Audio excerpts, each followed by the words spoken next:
Hello, everyone. Welcome to Aubrey Books and Coffee. In case this is your first time, make sure you have a beverage of choice because it's nice to sip a nice warm coffee on a cool day as we go into spooky season. I mentioned all of this in my TBR game. Feel free to go check that out, but I will also be putting links down below in this vlog and every vlog hereafter each week, just in case you want to participate. I'm going to be following Becca from Becca and the Books Spookoplathon to choose my reads for this month, all spooky kind of themes, so I'm excited. Hope the board's nice to me. I'm planning on rolling 5 times total for this week. I'm going to kind of roll as I go, and that way I can kind of mood read, but all my books will be ones that are off of my actual TBR from the TBR game, unless it 100% won't work no matter how much I stretch it. Then I'll have no choice but to pick up an extra book. And that's okay because I didn't get 31 books in my TBR game yet anyway. So we'll see by the end of the month exactly the chaos that ensues. So without further ado, let's do our first roll. I'm also, like all of you, going to be doing Becca from Becca and the Books Spookoplathon for October. So as I'm going to be rolling to see what I am going to read next. And I am excited. All right, a 5 and a 4 is 9. Here we go. 1, 2, 3, 4, 5, 6, 7, 8, and 9. I laid it on a space that said future.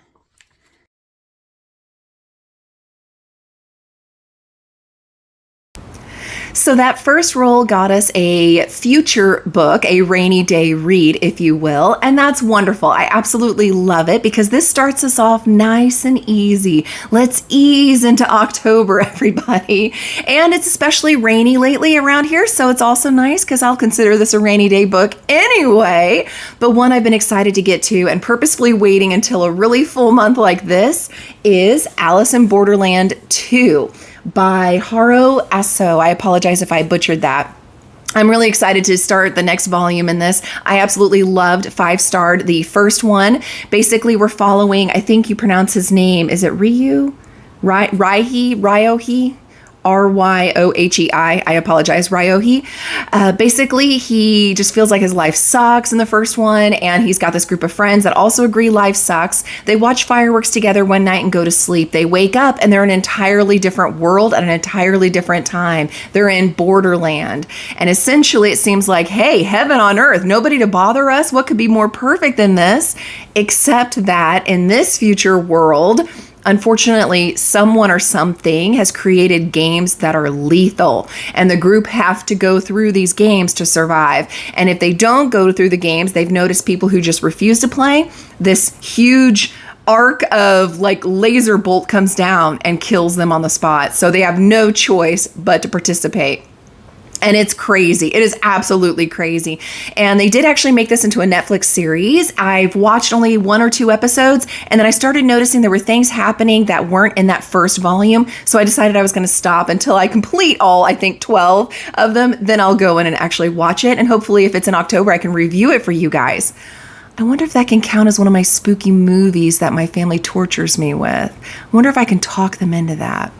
More to follow on that. So anyway, I'm excited to pick up on volume 2, see what else is going to happen with this group of friends. Hopefully they survive because I love them all so much. Just started it.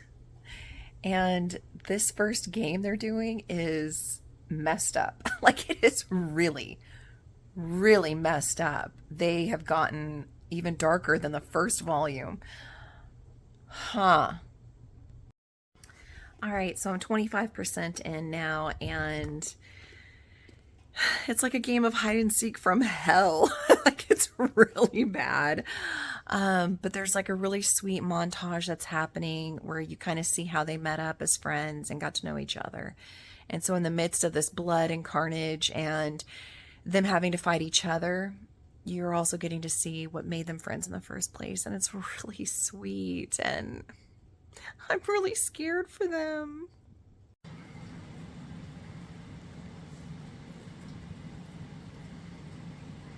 I'm halfway. And there's some sad stuff. Yeah, there's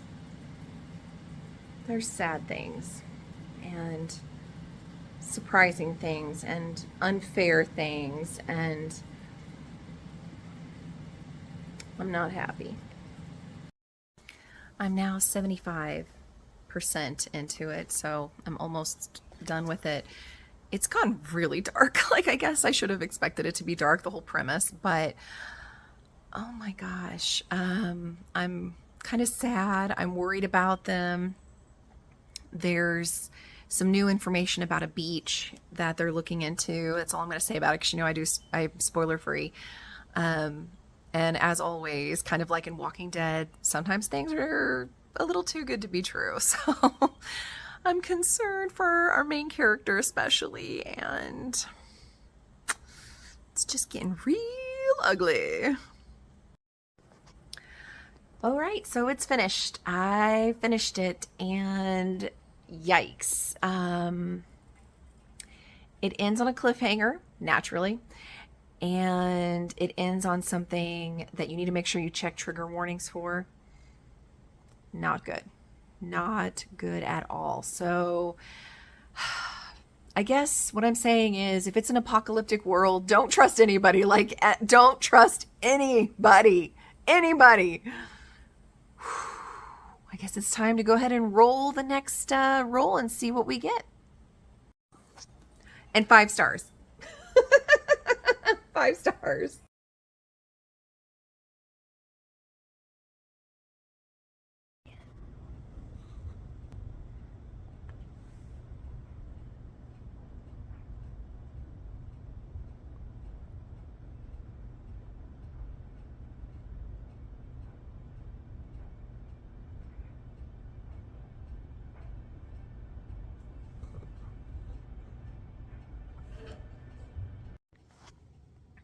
I don't know if you can tell, but I am a teary mess because Alice in Borderland episode 3 did a really beautiful job of what you got in Alice in Borderland volume 2 manga that I just finished today. Hence me watching this. They did a beautiful job, but it is, like I said in my book review, heartbreaking. But I give the episode 5 stars. They did a beautiful job. Just prepare yourself, have chocolate ready, have some tissues ready, and just, yeah, prepare yourself. But it was really, really good, and a great way to start this week. All right. Next, we have 2 2s. That means I have to go again. So 4, 1, 2, 3, 4 has us landing on Jason.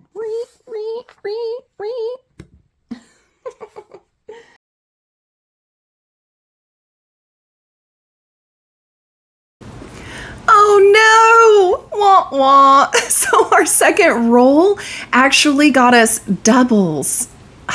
So now instead of 5 books, I'm going to have 6 books this week to read. So stay tuned for the next roll to make up for that. But I'm only going to go a book at a time. So for my second book now, we landed on Jason, which is 13 letters in the title. I chose A Talent for Murder by Peter Swanson. This actually has 16 letters, so I'm an overachiever.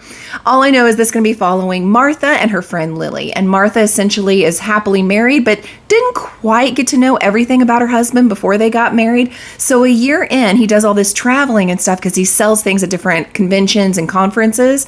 She starts noticing when he comes home, he's acting a little different, and she's found blood on his shirt. And so now she's worried, am I married to a serial killer? And she enlists the help of her friend Lily to find out. And that's all I know about it. I'm excited to dive in and see exactly what happens. It's a smaller one. So again, since now I have this extra roll coming up, I'm hoping to get it done on time.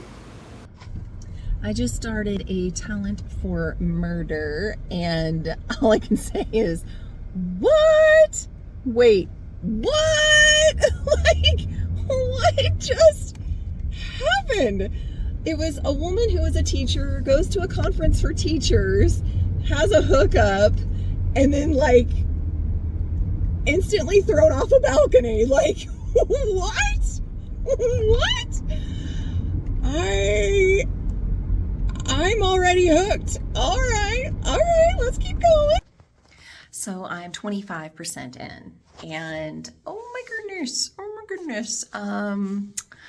So Martha married the guy that she fell in love with, but barely knew anything about. And he goes to a lot of conferences, like teacher conferences and stuff. And like I said in my last update, a thing happened at that last conference. And so now Martha's getting a little suspicious. He's acting a little strange. So she enlists her friend from college, Lily, that she actually hasn't spoken to in a long time, to meet up and have some coffee. And she's kind of confessing her concerns with Lily. And Lily's got a bit of a dark horse past herself. We don't know a lot about it yet. Just that it's not something that she wants known widely. And basically, she's asking Lily's help to meet her husband and kind of get her take on what she thinks. Thinking it's going to get interesting. Are we going to have like a Dixie Chick Earl had to die situation? I'm kind of curious. Okay, so our main character dated a guy named Ethan when she was in college, and her friend Lily kind of helped stop that relationship because it was very unhealthy. I am now 50% through the book, and Ethan's kind of come back, and it talks about his childhood and something he did in his childhood, and this guy's sick. Like, he is disturbed. He needs to be on an episode of Criminal Minds, like, for real. So I'm intrigued. Why are we seeing him again?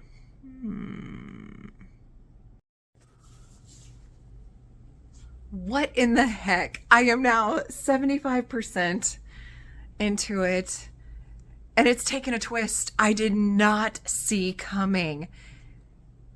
And I don't know if you're reading it while watching this or have just read it. I just now got to part 3.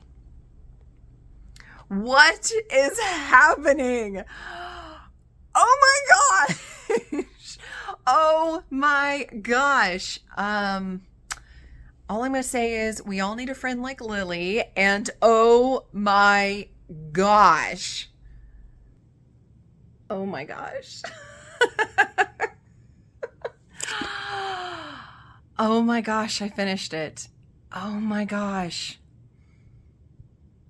I did not see that ending coming. I really did not see that coming. The pacing was incredible. It did not let up. 4 stars, everyone. It was so good. Oh, it was so good. Okay. Love it, love it, love it. Highly recommend it. Yeah. Wow. It's been a long time since I've read a thriller that had me this excited. So I want to make sure to keep holding it up so that you can write it down. You need to do this one. You need to go get it. And the audio is incredible as well. Yes, you need to read this. And if you've already read this before, without doing spoilers, let me know below what you thought and what you rated it. And if you saw that ending coming, I won't believe you, but I don't want to know. Oh my gosh. So I need to go pull out Becca's Spookopoly board and roll for the next book. And I am so scared what my family is going to subject me to watch tonight, but we'll see. And you'll get the rating for the movie and Spookmeter and all that at that time. So, wow. Yeah. Wow. This has started off with a bang, y'all. This has been an incredible reading month so far.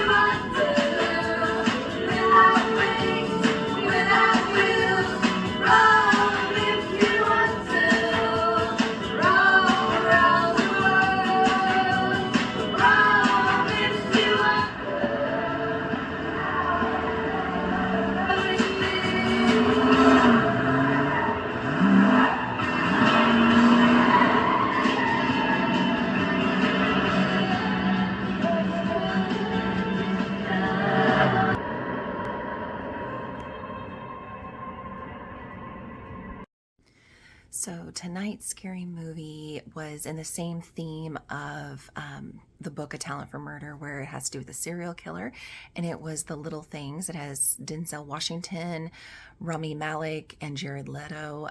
These are the actors that Rami was in Bohemian Rhapsody. Also, my Twilight series, he was in the Breaking Dawn part of it. And Jared Leto was the Joker in Suicide Squad, also in Morbius. So really well-named actors, and Denzel Washington needs no introduction for sure. He's my favorite actor.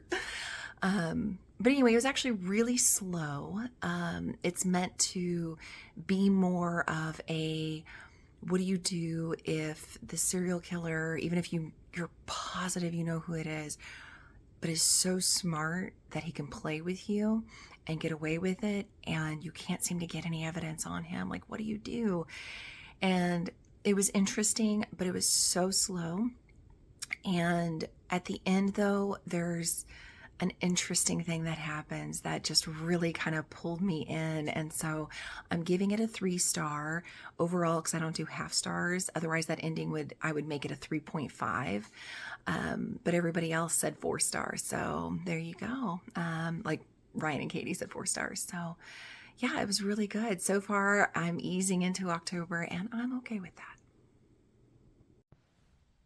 All right, we got doubles, so have to do the next one too. 2 6s. Why does this game hate me? 1, 2, 3, 4, 5, 6, 7, 8, 9, 10, 11, 12. Ooh, Ghost Tour.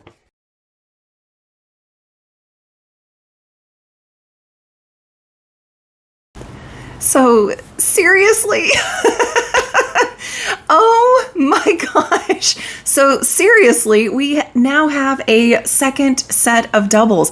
I was only going to roll 5 times this whole week. And now there's all these extra rolls that are happening because of these doubles I keep getting. Oh my gosh, this game is going to probably kill me by the end of this month.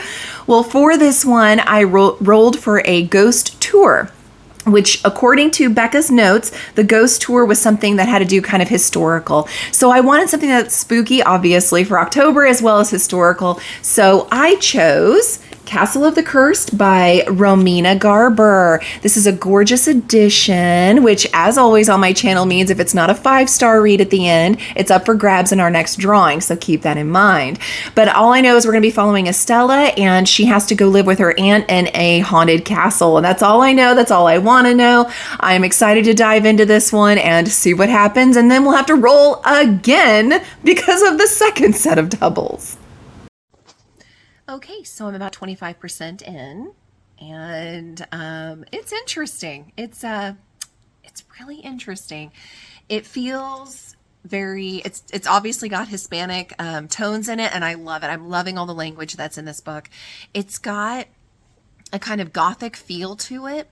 And it was for that prompt for historical, and I think it still really fits because at this point we are actually diving into some of the history of La Sombra, which is where she's staying at, this castle and the town and everything, and it does feel very historical as well as this creepy kind of gothic. So we have our main character, this poor girl.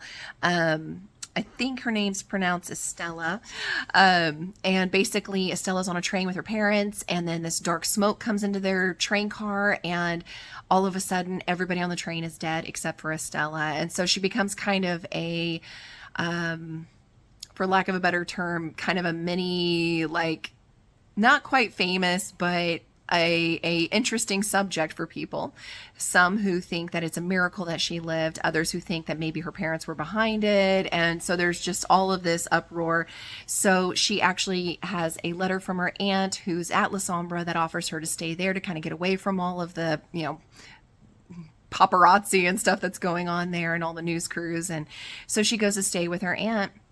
And while she's there, she's meeting new people, and these people seem to have their own kind of history with this place and with her parents. And she has some memories that are coming back from when she was like 5 and had lived there that she didn't remember before. And there's even this new entity that's there, and she's not quite sure, is this an entity that she's created in her head, or has it always been a part of La Sombra? Like, what exactly is going on?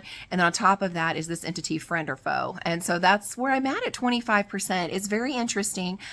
This is one that I would call horror light, which is nice. It's not really gruesome. It's got spooky moments, but not like edge of my seat, I'm about to wet myself kind of scary, which is nice. But it definitely has some good undertones of the Gothic. And with it being especially kind of colder and rainier lately, this is perfect because I feel like it really fits in perfect with this. So I'm glad that my third roll gave us this book because it is fitting perfectly.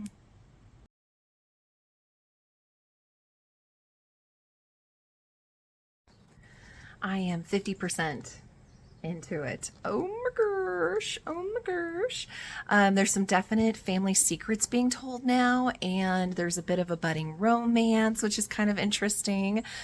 And magic, like magical family history that went so very, very wrong. So it's interesting. I don't want to give anything away. Just don't expect that you know what's happening because you don't.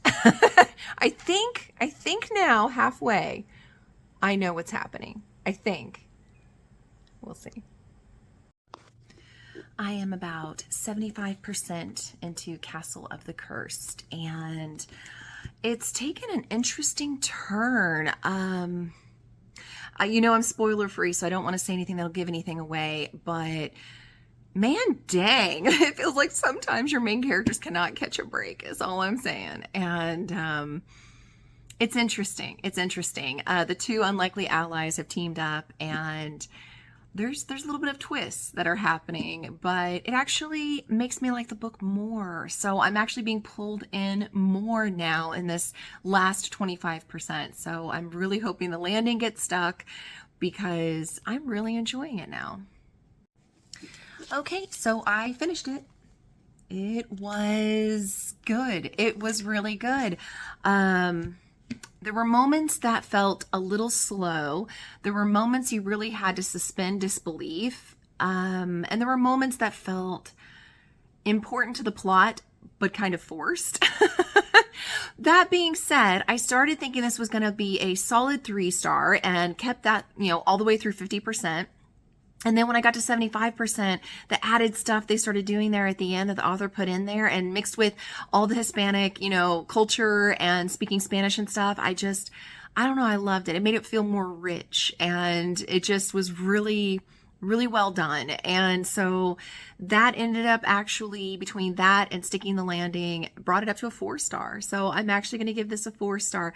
I'm sad it's not a 5 because it is a gorgeous edition, but that means it's now up for grabs at the next drawing. But I had a good time with this one, and I'm going to be hard pressed to find anything to watch tonight with my family that is like this.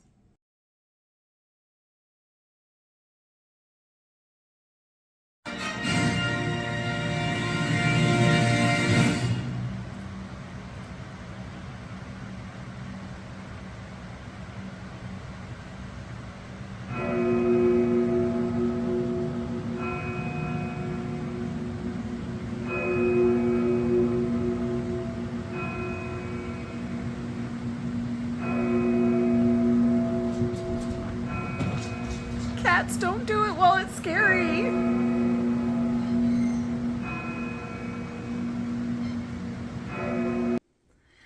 All right, the movie tonight was The First Omen, and they did a really good job of paying homage to the original Omen series. There's a lot of nods to it. A lot of things happen that I remember from the first Omen. And this is for you, Damien, kind of thing. And yeah, they did a really good job of making it feel like it would be a prequel, that it would fit. So I applaud that. There were moments where it felt like okay. Like a bit of a stretch, a bit out there. Again, it's a horror. It's meant to be, but it was an interesting little sleight of hand, if you will, that happened. But I'm still going to go, I think, a 3-star on this one. It didn't blow me away. It didn't make me feel super scared. It didn't make me feel super intrigued. It was more weird and at times gross. There's a birthing scene. Watch yourself is all I'm saying. But yeah, like it was okay though. And I definitely appreciated that they didn't want to try to reinvent the wheel, but kind of went along with the movies that have been there before. So I have to fulfill that doubles, and I have a 5 and a 4. Thank goodness, not doubles. 9. 1, 2, 3, 4, 5, 6, 7, 8, and 9, which says stabby. Ooh, I'm betting that's going to be some kind of a stabby book. Ooh, yeah, the bloodier side of spooky season. Something true crime, thriller, grim, dark fantasy. So the 4th roll has given us a stabby book, and I am actually super excited to pick this one up. It was not on my TBR, but I've been dying to read it, and that's Clown in the Cornfield 3, The Church of Friendo. I have adored 1 and 2. I cannot wait to continue this with book 3, and there's always a lot of stabbing when it comes to this clown. I am about 25% into Clown in the Cornfield 3, Church of Friendo, and it's definitely not letting me down. It is 100% picking right up as far as what we've seen so far in the first 2, and it feels to me almost like we're getting a little bit of a, what's the word I'm looking for?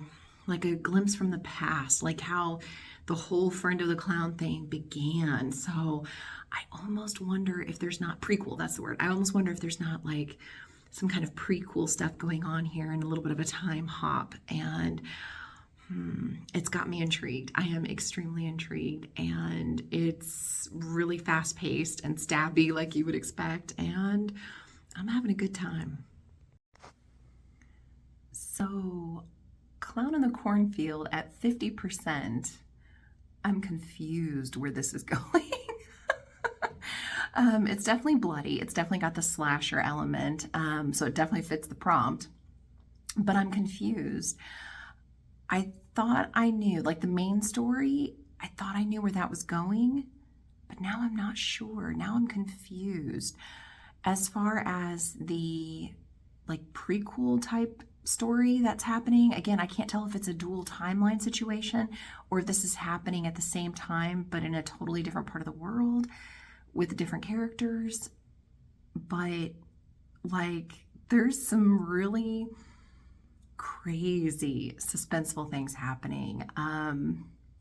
There's a little girl trying to save the life of some tourists that stumbled upon their crazy radical church area, and that's in the prequel or dual timeline. And then the main storyline, I don't want to ruin anything, but all I'm going to say is pro wrestlers. There's a scene with pro wrestlers that just, it honestly had me cracking up. I mean, it was suspenseful, but it had me cracking up just picturing this in my head. But it's still good. I mean, nobody does this kind of slasher like Adam Caesar. And I'm probably pronouncing his name wrong, but regardless, this is everything I had hoped it would be. So I'm definitely not let down. I'm a little confused, but I'm not let down. So I'm now about 75%, technically like 76% into Clown in the Cornfield 3. And I now understand the timeline of what's happening, finally. It is actually happening simultaneously. And ooh, just ooh, there is so much gross and oogie happening now. And not just like death and murdery stuff that's gruesome, but like cannibalism and stuff. Like, it's gross, guys. It is really, really gross. So make sure you check trigger warnings and everything. And wow. So I'm wondering how this is going to wrap up now. I'm pretty sure both places that we've been following are going to have a convergence soon. I can just see that happening. So I'm excited for that. Also scared for like all the people that I'm attached to. And oh my gosh, this story is a wild ride. So I finished Clown in the Cornfield 3, and let me just say the author did not miss. Like, this was excellent. This was very well done. It's very gruesome, so prepare yourself. It is definitely a slasher, and there's a lot of description of the violence in here, so just, yeah, prepare yourself. But I'm glad that it ended the way it did. It felt very satisfying. It felt very accurate to everybody. There was a bit of a sad moment, but again, it felt very on par, exactly what it should have been. It gave me everything I wanted out of this and more. I just seem to love each book in this series more and more. So I'm giving it 4 stars. If I did half stars, I do 4.5, but you know, I only do 5 stars for those I plan on rereading and would put on my shelf. And that is not this series.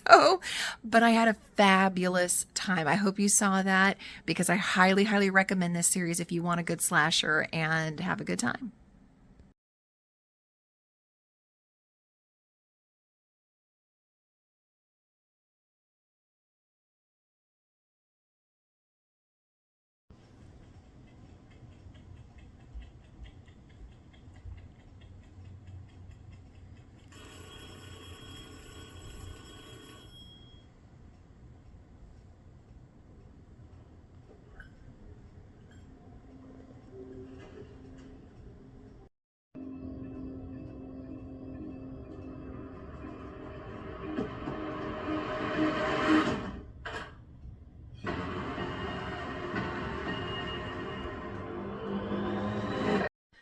Okay, I finished watching There's Someone in Your House, and it does match the whole idea of slasher for sure.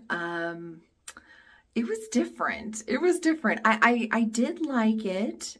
I think I'm gonna give it a 3-star overall. Decent acting, an interesting little twist. I kind of saw it coming right before it happened, but still, it was enough that it was interesting. I wouldn't say true jump scares, not a ton of them for me, but overall, definitely some slashery, violent, bloody carnage. So, which again matches my book for the day. So, yeah, overall, it was a good day.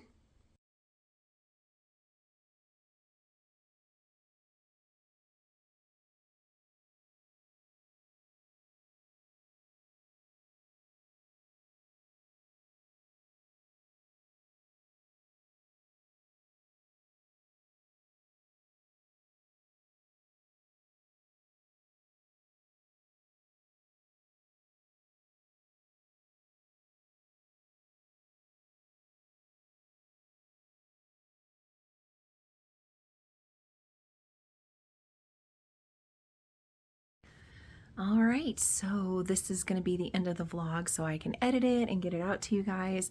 Didn't get as many rolls in as I need to because of the doubles I've been getting, so I will be carrying that over into next week.